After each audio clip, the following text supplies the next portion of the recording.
Ever since I saw the first cutscene of the Luofu storyline, I was very excited to know more about Dan Heng's past. As we progress through the story of the Luofu, many questions have been answered and many more have arisen.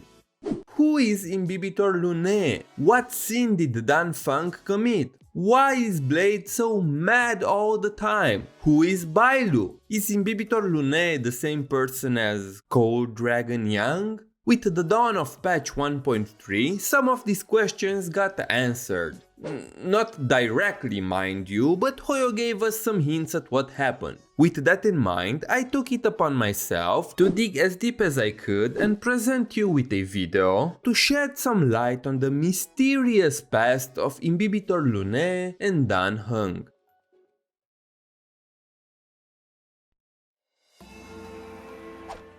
To understand who Imbibitor Lunae is, we first need to understand the Vidyadhara themselves. The Vidyadhara are long-life species that are descendants of Long, the Aeon of Permanence, known as the progenitor of all dragons. The Vidyadhara are part of a group known as Long's Scions, dragon-like species that are spread across multiple worlds and that are considered Long's progenies. While the usual Vidyadhara doesn't look very dragon-like, a select few kept their draconic traits, but we are going to talk about them a bit later. The Vidyadhara are originally from an unnamed ocean world. It was said that back then they could use the powers derived from Long to change the form of any creature. Keep this in mind cause it will be important later. One day they lost control over their powers and the creatures from their home world suddenly turned on them. To ensure the survival of the species, the Vidyadhara left their home world and joined the Xianzhou Alliance as one of the three long-life species, together with the Xianzhou natives and the Foxians. The entire Scale Gorge waterscape from the Luofu was said to have been brought over from their home world. Compared to other long-life species from the Xianzhou, the Vidyadhara are closest to true immortality. While the Foxians can live a few centuries, they are nowhere near immortals, and the Xianzhou natives are prone to be struck by Mara. Vidyadhara, on the other hand, undergo a process known as hatching rebirth, where they repair their bodies and hatch anew from pearl-like eggs with their memories wiped. This process allowed them to escape the plague of Mara and continue living endlessly, unless, well, they are killed. You see, even if they can endlessly reincarnate, they are not really immortal. Vidyadhara can die if they are killed. Vidyadhara can actually die if they are severely wounded, and when that happens they won't undergo hatching rebirth. This has been a concern for the species for a long time. Since they cannot reproduce and have normal offsprings, they are bound to extinction as their numbers decline with time. Because of this, many Vidyadhara search for a way to free the species from the cycle of hatching rebirth and allow them to reproduce normally.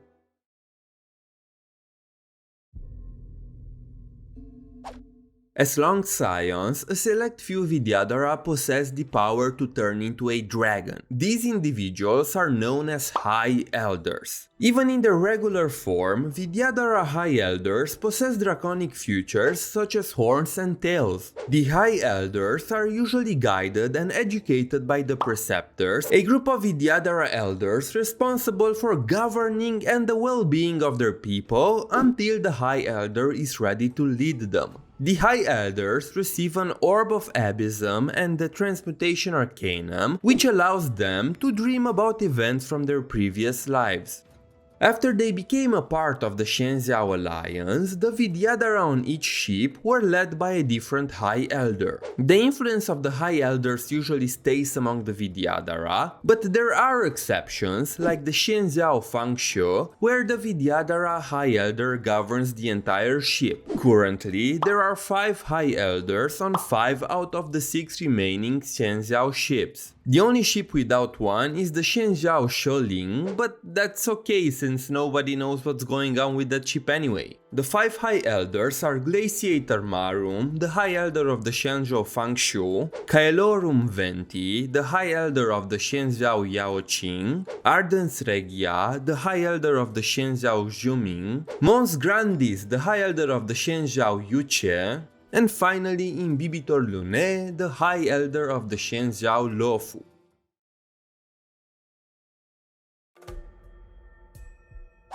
Imbibitor Lunae is the title of the Vidyadhara High Elder on the Luofu, also known as the successor of the Azure Dragon and commander of clouds and rain. The name literally means drinker of the moon in Latin. In the year 4800 of the star calendar, the 5 lineages of Vidyadhara made an alliance on the Shenzhou Yuche, after which the High Elders were tasked to protect the seals of their respective ships' plague mark. The plague marks are artifacts that Yaoshe gifted to each Shenzhou ship to grant them immortality. On the Luofu, the plague mark is the ambrosial arbor. On other ships, the plague marks may vary. On the Yaoqing, for example, the plague mark is set to be a moon instead. At some point, an event known as the Shuhu Upheaval Period led to the destruction of the Luofu's Dragon Palace at the Scale Gorge Waterscape. The events were orchestrated by Shuhu, one of the emanators of the Abundance. To protect the seal on the ambrosial arbor, Imbibitor Lunae Yubie, the Vidyadhara High Elder at that time, decided to submerge the entire palace underwater.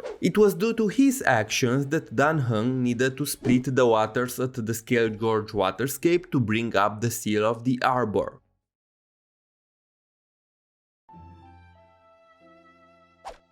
Dan Feng was the most recent Imbibitor Lunae and the previous incarnation of our boy Dan Heng. I'm really glad that we have this information, cause otherwise I would have never been able to figure this out. Joking aside, Dan Feng is a very infamous person in the history of the Luofu Vidyadhara. Besides his title as Imbibitor Lunae, Dan Feng was also part of the High Cloud Quintet, a group of 5 heroes in the Shenzhou's history that fought together and had numerous achievements. They saved the Shenzhou Yuche from an assault by the denizens of Abundance, subdued the Borisin, which are the wild cousins of the Foxians that dropped out of college and formed a death metal band, and defeated a living planet. Yeah, you heard me right. The quintet was led by Jinglu and included members like Dan Feng, Jingyuan, Yingxing, and Baiheng.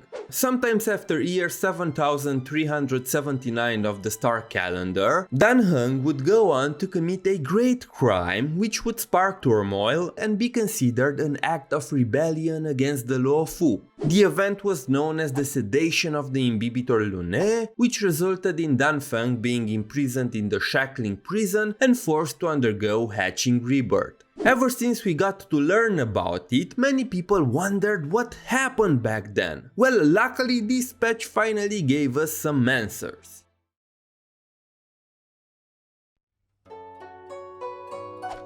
Before I begin, remember that the events that happen at that time are only implied through dialogue and pieces of text. So to form a cohesive timeline, a certain amount of personal interpretation is needed to fill the gaps. Imbibitor Lunae's character story part 3 tells us that Dan Feng was fighting an enemy at that time. We do not know what enemy he was facing, only that it was referred to as the emissary of the god. Given the name, it's a high chance that it might be an emanator.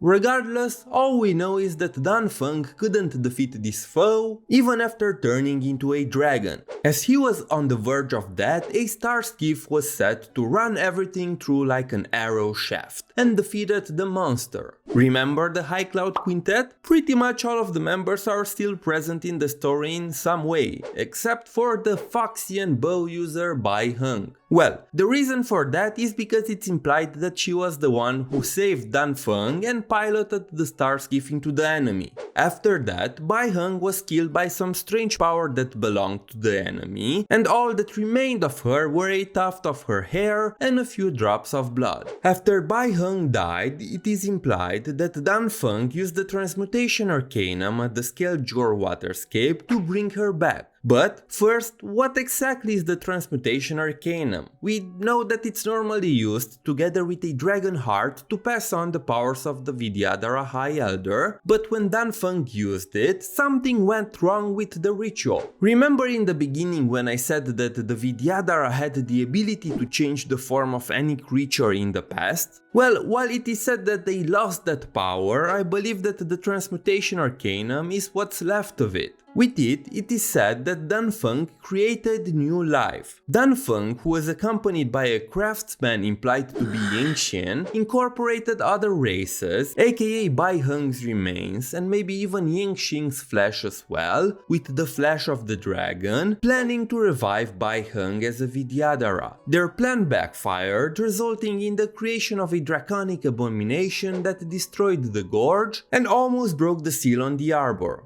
After the monstrosity was slain, presumably by Jingliu, all that was left was Bailu.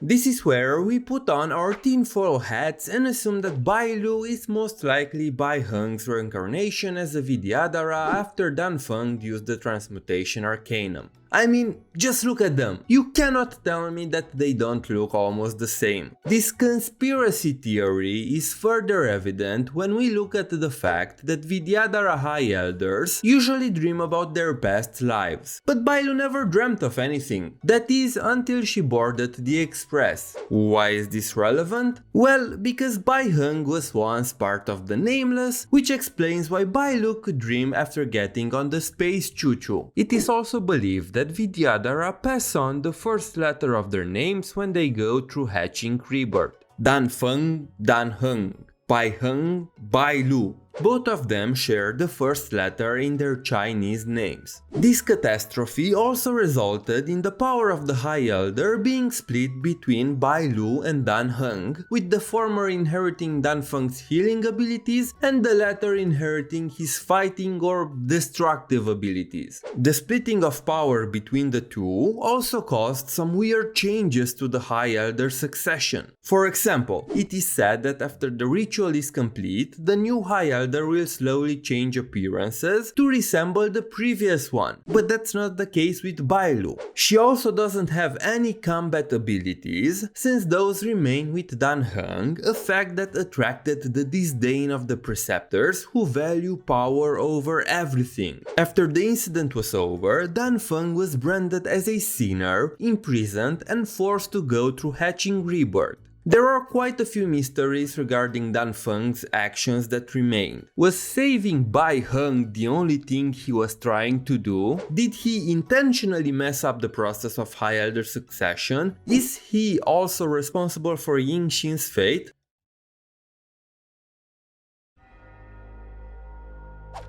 Out of 5 viewers, all of them must subscribe. And you are one of them. So if you don't want this guy to follow you around the universe, you better subscribe and give this video a thumbs up. Since the beginning of the Luofu storyline, one of the established plot points was Blade's vendetta against Dan Heng. It was obvious that they shared a history, but we never knew what happened between them. Later, we found out that both Blade, who was previously a short-lived species man who went by the name of Yingxing, and Dan Feng were friends and fellow members of the High Cloud Quintet. At some point, Yingxing was turned into an immortal and Dan Feng broke a taboo on the Luofu. Because of that, people assumed that he was the one who turned Yingxing into an immortal. But unfortunately, we never get an answer to what happened between the two, at least not until this point. But it is implied that Yingxing was together with Dan Feng during the Sedation of Imbibitor Lunae, but we never learn how Yingxing was turned into an immortal. It is also implied that Dan Feng used both Baiheng's remains and Yingxing's flesh for the ritual, which resulted in Bailu's birth and presumably Yingxing becoming immortal. There is also the fact that some pieces of lore might even suggest that it wasn't even Dan Feng who turned him, but Jingliu. Blade's character story reveals that after the Sedation of Imbibitor Lunae, Yingxing was repeatedly killed by Jingliu. Because of that, I saw some people theorizing that Jingliu turned him into an immortal to get get revenge on him for what happened to Baiheng. If you want to learn more about this theory, I will leave a Twitter thread in the description where you can go and read more about it. I am still more inclined to say that he got turned during the Sedation of Imbibitor Lunae by Dan Feng. Was this done on purpose or not? We don't know. Anyway, I'm sure that more will be revealed in the future. At some point after that, Yingxing joined the Stellaron Hunters and assumed the identity of Blade. He is now seeking vengeance over what happened, and the people on his hit list are most likely Jingliu, Dan Heng, and himself.